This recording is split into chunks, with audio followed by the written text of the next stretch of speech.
দেশের বিভিন্ন জায়গার আরও কিছু খবর নিয়ে এখন রয়েছে একটি ডেস্ক রিপোর্ট।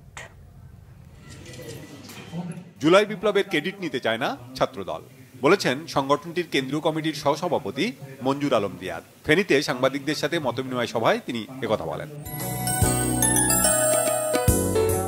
৩ মাস বন্ধের পর পুনরায় চালু হয়েছে ঢাকা সিরাজগঞ্জ রুটের একমাত্র ট্রেন সিরাজগঞ্জ এক্সপ্রেস। ভোরে শহরের বাজার স্টেশন থেকে ঢাকার উদ্দেশ্যে ছাড়ে ট্রেনটি। এ সময় যাত্রীদের শুভেচ্ছা জানান জেলা বিএনপির সাধারণ সম্পাদক সাইদুর রহমান বাচ্চু।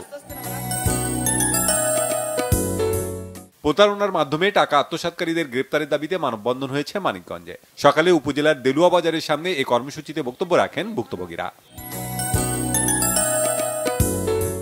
ঘূর্ণিঝড় সিডরে নিহতদের স্মরণে শোকসভা হয়েছে ঝালকাঠির কাঠালিয়ায়। সকালে উপজেলা পরিষদ সভাকক্ষে এতে উপস্থিত ছিলেন উপজেলা সহকারী commissioner Sanjay Das. Cox's Bazar future cadet একাডেমির আয়োজনে KG and model high school মিলনায়তনে বৃত্তি পরীক্ষা হয়েছে। জেলার ১২০টি শিক্ষা প্রতিষ্ঠানের ৬ শতাধিক শিক্ষার্থী এ পরীক্ষায় অংশ নেয়।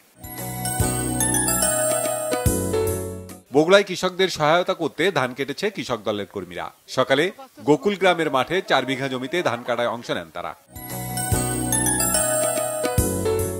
ধান গবেষণা ইনস্টিটিউট উদ্ভাবিত বিধান ১০৩-এর ফসল কর্তন উৎসব ও মাঠ দিবস হয়েছে গোপালগঞ্জে। আঞ্চলিক কার্যালয়ে এতে প্রধান অতিথি ছিলেন উপজেলা কৃষি কর্মকর্তা মাফরোজা আক্তার। খাগড়াছড়ি লক্ষ্মীনারায়ণ মন্দিরে শুরু হয়েছে ৩ দিনের রাস মহোৎসব। ঢাকের বাদ্য, উলুধ্বনি, ধূপ আর পূজার নৈবেদ্যতে চলছে এ পূজা। বাংলাদেশ গীতা শিক্ষা কমিটির অভিষেক হয়েছে রাঙামাটিতে। রক্ষাকালী মন্দিরে এতে উপস্থিত ছিলেন রাজস্থলী অধ্যক্ষ শ্রীমৎ স্বামী সনাতন ঋষি মহারাজ। ২৫ কিলোমিটার দৌড় প্রতিযোগিতা হয়েছে ময়মনসিংহে। ট্রাই অ্যাথলেট সংগঠনের আয়োজনে ভোরে নগরীর শিল্পাচার্য জয়নুল আবেদিন পার্ক থেকে এই ম্যারাথন শুরু হয়। Bangla vision news desk.